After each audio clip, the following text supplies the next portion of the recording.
everyone and welcome to Alena Media TV. We are right here going to talk to you about African history. You know, we've changed some of our programs, and instead of bringing you Eritrean history, I will be bringing you African history. You know, Africa is a big continent and it has lots of cultures and things that have gone on. And today we are looking at the Great Pyramid of Giza. We are going straight to Egypt. You know, Egypt have a lot of edifices and a lot of great things there. And today we are just going to concentrate on their pyramid. And this particular pyramid was man-made according to history. And it's one of the biggest in town. So the Great Pyramid of Giza is a defining symbol of Egypt and the last of the ancient 7 wonders of the world. Wow, they call it the last of the 7 wonders of the world. They call it a wonder edifice because it was a man-made. It is located on the Giza plateau near the modern city of Cairo and was built over 20 years period during the reign of the king Khufu of the 4th dynasty. So this was built, it wasn't God-made, it was just man-made. And you know, the people of Egypt love to build a lot of things, a lot of monuments that signifies so many stuff about them, until the Eiffel Tower of the completed in Paris, France. In the Great Pyramid was the tallest structure made by human hands in the world. A record is held for over 3,000 years. That is over 3,000 years, and once unlikely to be broken. So after this particular pyramid was built, that is over 3,000 years ago, it's been very difficult for people to break such a record. The Egyptian mountain held the title for an impressive span of time. That means they stood up for quite of a period of time as the tallest or one of the biggest pyramid ever made by a man, not by God. So the pyramid rises to a height of 479 feet, that is in meters 146 meters, and was a base of 754 feet, that is 230 meters, and is comprised of over 2 million blocks of stone. So we have, it was built with stone, not with bricks, just stones. Some of these stones are of such immense size and weight, that is, they are very big in size and very big in weight as well. They are not just little stones that were used in building that. Such of the granite slabs in the king's chamber. So we have lots of slabs in the king's chamber. That's when you go to Egypt, they have so many slabs there. So these ones were used to build this. That's the logistics of rising and positioning them so preciously seem and impossibly of a modern standard. So though it was done some years ago, they still made it to have a foreign standard. It was in a modern standard. Although many theories persist as the purpose of the pyramid, the most widely accepted understanding is that it was constructed as a tomb for the king. So we know that Egypt, or in the olden days, they create tombs where people or kings, when they die, and this particular king was one of the biggest at that time, so they created that for him as his tomb. That was one of the theories. There are a lot of theories surrounding this pyramid of Giza, but these are one of the pyramid, that is one of the stuff that people have actually come in terms with or accept. Exactly how it was built, however, still puzzle people in the modern day. So those of us who are in the modern days, it puzzles us. We find it a bit strange or weird as to how men were able to build it. The theory of the rams running around the outside of the structure to move the blocks into place has been largely discredited. So these are some of the theories. People said there were a lot of rams that were running around that brought about the structure. Some people assume that it was built by the Jewish slaves that was once living in Egypt. We know there are a lot of things that are going on, especially in terms of slavery. And we all know that Jewish people were once slaves in Egypt, and there are another theory that states that they built that kind of structure. But there are a lot of theories, so let's look at one of it. So when people, the theory of rams running around the outside of the structure to move the bricks into place has been largely discredited, just as I earlier told you that it has been discredited. The so-called fringe or new age, you know, we have a theory called the new age, or theories called the board, is an effect to explain the advanced technology required for the structure. So even though it was done in the olden days or in the old times, there are lots of technology that was used in building that, because it's not so common to use a stone to build such an edifice. So let's look at one thing about them. So this theory continues to be advanced in spite of the increasing body of evidence that the pyramid was built by the ancient Egyptians using technological means which most likely were too common to them that they felt no need to record them. You know, in Egypt times, there were a lot of scientists, there were a lot of great men in there, and they assumed that because it was part of them to build things like that, they really didn't have to record it. So to them, they don't have much of records, but these are things that people have recorded. Some people have decided to come all the way to find out. So when you go, let's look at the chamber of the king. When you go to the king's chamber or the queen's chamber, you could find lots of interior passage, the shifts and other stuff. There are lots of edifices all over the king's place. And there's one god in Egypt called the Osiris shift. And people also assume that they built this particular edifice for that god. So because of their immense size, building pyramids pose special problems of both organizational and engineering. Structure the Great Pyramid of the Pharaoh Khufu, for example, required that more than 2 million blocks weighing from 2 to more than 60 tons to be formed into a structure covering 2 football fields and rising in a perfect pyramidal shape 480 feet into the sky. Wow, that is how big and how tall people created that pyramid. It's a structure involved vast number of workers, which in turn presented complex dialogical problems concerning food, shelter, and organization. Millions of heavy stones, blocks need not to be required and rise to great heights, but also set together with precious in order to create the desired shape. So you see how they use stuff like that. They use a lot of millions of people. They use a lot of stones. It took a lot of food, shelter, because building such a pyramid might cost a lot, and a lot has to go in. So the side of blogging in the mind, it was 146 meters height. You can talk about it in foot, which would be 479 foot. By 230 meters at the base, 745 feet. That is how tall and how the width is calculated. We estimate that it contains 203,000 blocks of stones with an average weight of 2 3/4 tons, same weighing up to 16 tons.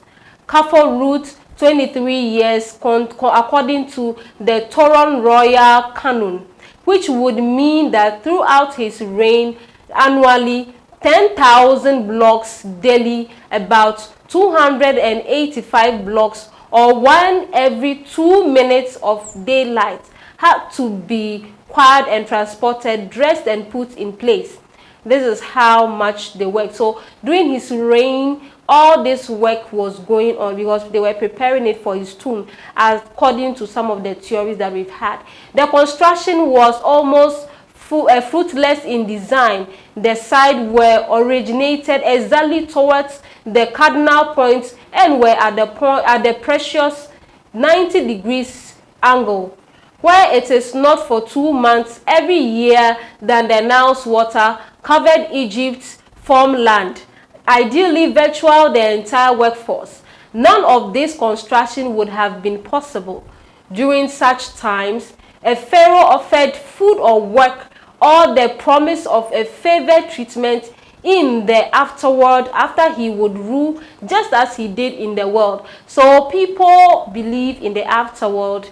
In the years ago, there are still people who believe in the afterworld. So people who came to work with the pharaoh, he promised them to give them favor in the afterworld just as he does with them. So these are some of the techniques that they used in getting people to build this particular pyramid for him. So for 2 months annually, the workmen gathered by the 10,000 from all over the country to transport the blocks a permanent crew had required during the rest of the year. So they have permanent crews and they have people too who just work by day. So overseas organized the men into teams to transport the stone on slats, advised better suited them wheeled vehicles to moving weight objects over shifting sand.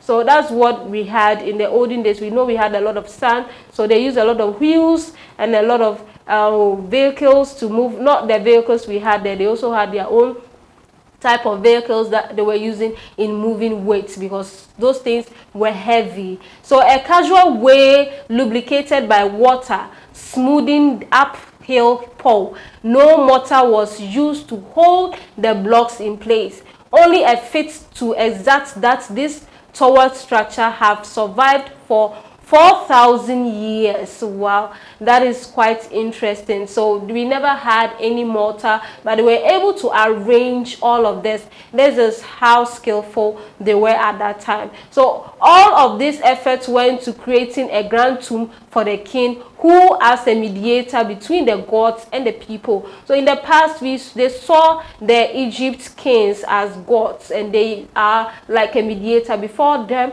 and they are gods. So they need to do a lot for them. Was still to be observing of the finest of the tombs. So that was created as one of his tombs, so that he would have a good resting place.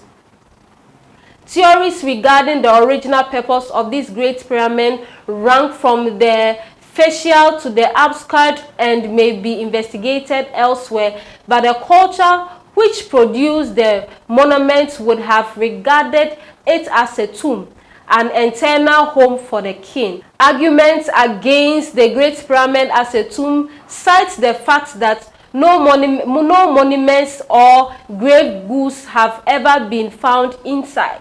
This argument woefully ignores the voice that is saying or the evidence of the grave robbing from ancient times to the present. So there are other theories that are trying to debunk what was written, that this was done for a tomb, because when you talk about a tomb, you might obviously go and see some monuments in there that signify that it's a tomb. So others are saying that it could not be so. So further work conducted on the Osiris shifts and other areas around the site have shown exactly during the 26th dynasty of the 3rd intermediate period and into the late period.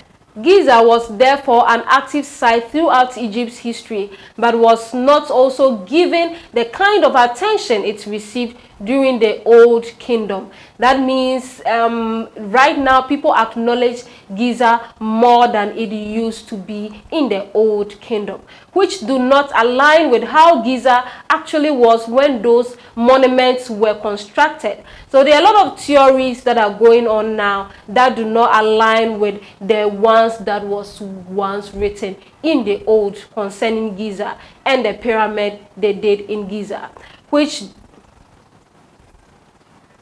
theories suggesting mysteries tunnel beneath the plateau have been debunked, yet still persist, including speculations concerning the Osiris shift. This complex of underground chamber was not likely dug. A hour's content in honor of the gods Osiris and may or may not have been where the king Kafur was originally laid to rest. Herodotus mentioned the Osiris shift throughout by the name, which was only given to its recent by Hawass. in written of Kaku's burial chamber, which was said to be surrounded by water.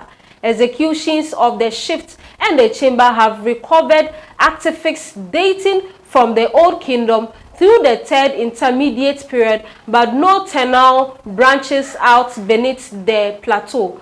Osiris, as the Lord of Death, would certainly have been honored at Giza and underground chambers, recognizing him as a ruler in the afterlife, were not common through Egypt's history. So we all know that Egypt have had history of the afterworld. So although the Great Pyramid of Giza and the other smaller pyramid templates, monuments, and tombs there continue to be respected throughout Egypt, history in the sites fall into decline after the Roman occupation and then annexation of the country in the 30th BC.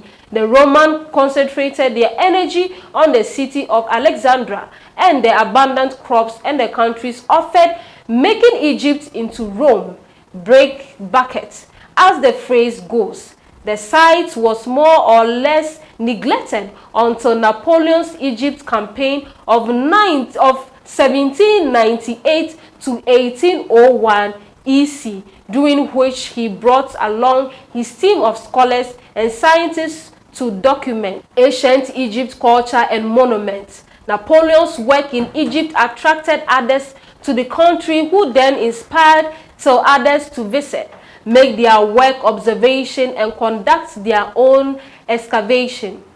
Throughout the 19th century, ancient Egypt became increasingly the object of internet professional and amateur archaeologists descended upon the country seeking to explore and the ancient culture for their own ends or in the interest of science and knowledge.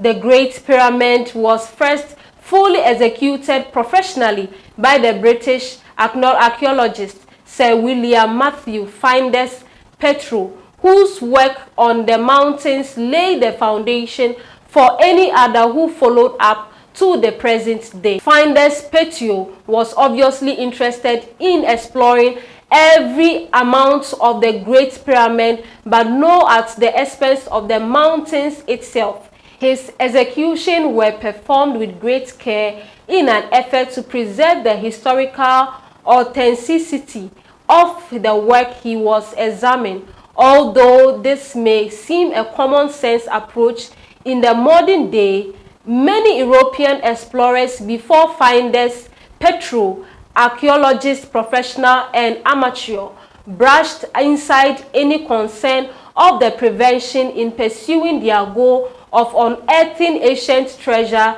troves and bringing antiquities back to their patron. Flinders Petrie established the protocol regarding ancient monuments in Egypt, to which is still adhered to in the present day. His vision inspired those who came after him, and it is largely due to his efforts that people today can still admire and appreciate the monuments known as the Great Pyramid of Giza. This is African history. Kindly share your thoughts and your comments on this particular episode. Do like and send us everything you think on our social media handles, and send us a thumb on our YouTube channel. Thanks for watching. Bye bye.